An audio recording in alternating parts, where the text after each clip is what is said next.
There's been a lot of concern about people going on protest, and as Boris Johnson said in his address to the nation on video last night, that actually he does not condone people breaking social distancing rules, but also does not condone the level of violence.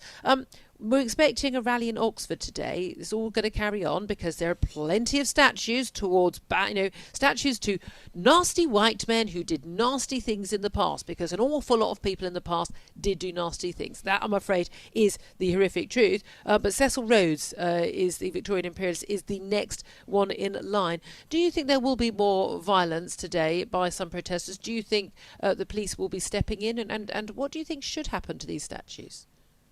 Well, I think there will be more violence. I think the vast majority of people going on these protests do so absolutely peacefully and for the cause. But as always with these things, for people who want an outlet for violence or who are simply bored and try to stir up trouble, they try and piggyback on them. I think the government needs to take action on the statues, because it's all very well saying that people need to follow the rules in order to remove them, but you need to give people a process. If it were me, I think the government should be setting up a statues commission. It should have representatives of various communities, of historians, to look at this, and they can then make a proper and informed decision. I think there will be statues, and I think Colston is actually a very good example of someone who any good deeds he did were far outweighed by the extraordinarily evil acts that he perpetrated as a slave trader, yes. And he wasn't historically important either. So that kind of statue should have been removed. And the Statues Commission can take into account the historical importance. People are focusing, for example, on Oliver Cromwell. That gives you an example of something that obviously is far more nuanced, because we all know that Oliver Cromwell obviously had a hugely important position in this country's history, whilst also perpetrating terrible acts, and that you can balance those. But that's why you need a proper process, so people feel that there is actually a civic process there. Okay, and why taking down statues to what's happened in the past, it makes anyone's lives any better in the future, is absolutely beyond me. But we're going to talk about that next with my next guest, Lee Jasper. He's Senior Policy Advisor on Equalities when Ken Livingstone was Mayor of London. Good morning to you, Lee. Good morning to you. Good morning. Let's carry on from what Bobby Friedman was saying. How does taking down statues, whether after a petition and after a public vote, or people just toppling them because they feel like it, how does taking down statues to people who did bad things in the past change anything now? Well, it recalibrates the cultural environment of Britain, doesn't it? And it makes a statement that, look, there are some aspects of our past that we're not particularly proud of, and we acknowledge that, and we're making some level of reparations within the cultural sphere to recognise that's not where we are now, and we look back sadly on those events. And if those removals and commissions, as your guest just explained as a one way forward, can make judgments about the statues in the cultural space, I think it goes a long way to meeting our multicultural and particularly an Afro-Caribbean communities perspective, that their oppression is celebrated as part of the national narrative. But this implies that when these statues are left in place, now they may have been put up at the time. And in fact, the statue of Edward Colston was put up 100 years after his death. It was done as a Victorian sort of tribute to him, long after a time when everyone knew that slavery was very much not acceptable. But in what way does a statue remaining in place that wasn't put up last year, in what way does that imply people are celebrating those people? There are probably thousands of statues around, not even just the whole country, but just the city where I live, London, which would be celebrating men who I've no doubt at all thought of women as inferior human beings who were legally allowed to rape their wives, and no doubt did, because the time was different and they didn't think women should have the vote or any specific rights more than children should have. And yet it doesn't bother me, because it's the past, and no one is saying I'm celebrating this person because of their views and judging them as we would with our value system now. Why do we need to pretend that the past didn't exist in order to go forward now?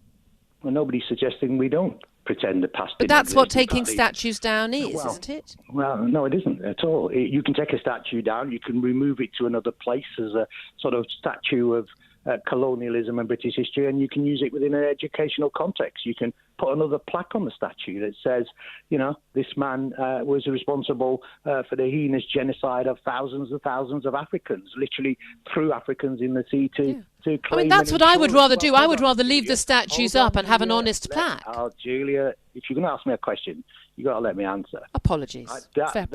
So thousands and millions of Africans. There's lots of ways you can recontextualize history.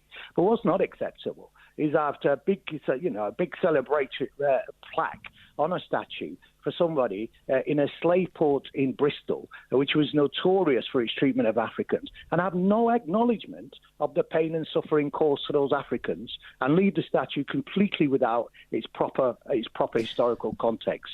So, you can leave statues there. You can place historical context in relation to the explanation of them. You can move them to another place. And in some instances, you can take them down. The choices and the options are in the balance of things that your barrister guest spoke about earlier. And that's what black communities in Britain have been calling for like 30, 40 years. But hold on a minute. There have been petitions, though. But there have been petitions. And if enough people feel strongly about it, Lee... Julia, can I just say one more thing? It was white people who pulled that statue down. Let's be absolutely clear about that. I know people are talking about it was a Black Lives Matter protest, but it was white people predominantly who pulled that statue down in Bristol. Why is that relevant? That is another important dynamic. Why is that relevant? Well, it's relevant because it's been pinned on a Black Lives Matter movement as if black communities. Well, it's not been pinned on a Black Lives Matter movement. This was a Black Lives Matter rally. Protest, right? And the people, I don't think Black Lives Matter rallies are only open to black people. I think the whole point is that so you want white people to engage on these issues. It's irrelevant whether it was black or white people who called the statue down, isn't it? For you, but in a racialised world like Britain, these things matter. I'm sorry, you don't. So wait. Okay, now let me clarify. Is it better or worse that the statue was pulled down by white people? I don't know. Tell me what the rules are today. I think it's better because, in a sense, it shows that white people are as equally offended by this history as anybody else. It shows that white people. You know how when I speak to you, Lee, as a black man, I don't think that you represent all black people because you're an individual human being. Well, when white people do something, it's the same thing. They don't necessarily represent what all white people think either. People are individuals regardless of the colour of their skin. It's a mind-blowing idea. During the last 2 weeks all over the world to say that they're standing in solidarity with black people. So I'm afraid that while that doesn't mean they think it's a good idea. People, and I can perfectly accept that, there are tens of thousands and millions of white people who are standing in solidarity with black people who experience racism. Okay, people who don't join Black Lives Matter riots, as some of them turned into protests, aren't necessarily people who don't agree with the aims. They're just not people who go on protest. There are lots of things I feel very strongly about, but I still don't go on protest marches about them for various different reasons. Not least because, by the way, we have a pandemic on and we're not supposed to be meeting with more than 5 other people. That's what the law currently states. However, I also don't agree with the Black Lives Matter aims that, as they put out on their own website, about wanting to dismantle imperialism, capitalism and white supremacy, patriarchy and the state structures that disproportionately harm black people. I want to absolutely tackle racism, but I don't agree with those aims, and therefore I wouldn't go on that march.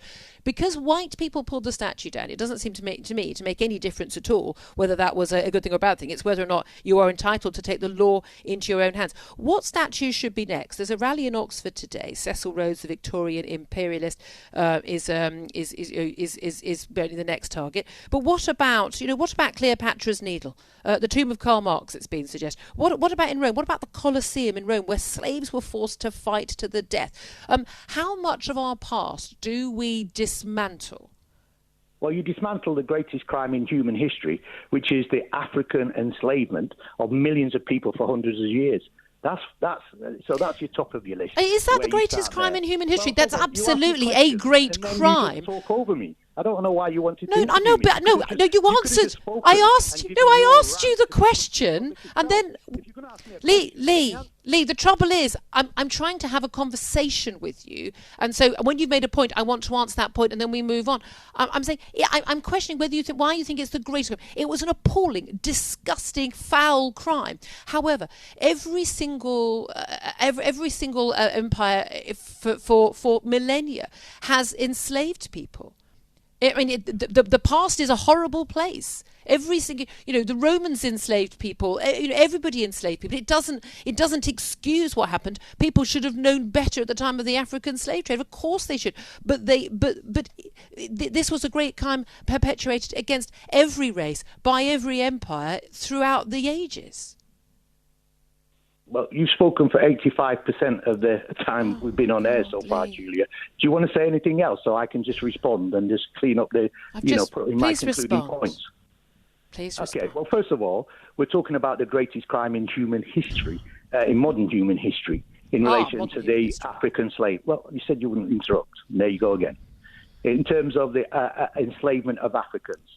Secondly, you make the point about Black Lives Matter and what they've got on their website. And then preceding that, you said, I don't represent black people, neither do you. Now you're quoting Black Lives Matter as representing all black people. No, I'm not. You say, no, I'm not. I said Black Lives Matter represent Black Lives Matter. There you go again. No, because, Lee, when you make false statements, I correct them. So unless you want a debate in which you speak and then I speak without interruption... No, you just completely mischaracterised and falsely stated what I had said. So I corrected you. Carry on with your point, but try and keep it truthful. Not allowing me to speak. And if you're not no, I'm not allowing you to tell lies about what I said. That's not the same thing. With yourself in the mirror, Julia, because you're not having a discussion with me. Lee, you made a false claim Let me about make what my I point. said. You can make your point, but you can't make a false point about what I said. Now you've talked for 90% of the time I've been on air. Lee, this is embarrassing. Carry on. Yeah, try and say something that's actually true. Come on. Julie, it's deeply embarrassing. Because either you invite guests on to do an interview. I noticed you didn't interrupt your barrister friend, right? But you're constantly interrupting when I was trying to give an answer. Lee, my barrister friend Bobby didn't repeatedly state incorrect facts about what I had said. Lee, I'm not going to bother carrying on now. I'm going to have to talk to the care minister in just a few moments. If you want to have a final statement, which you managed not to actually lie about what I've said, you're welcome to make a statement. You've got 20 seconds. Off you go. Realistic balance, and neither are you willing to have a discussion. What you want is a rant. No, I'm trying to have a conversation based on Lee. There's no point bothering. This happens every time we speak to you. I'm welcome to have you speak, but we're allowed to have interaction with each other. And it's just a waste of time. If you're just going to also just make false statements about what I've said, there's no point trying to have a conversation, is there? Lee Jasper, Senior Policy Advisor on Equalities to Ken Livingstone when he was Mayor of London.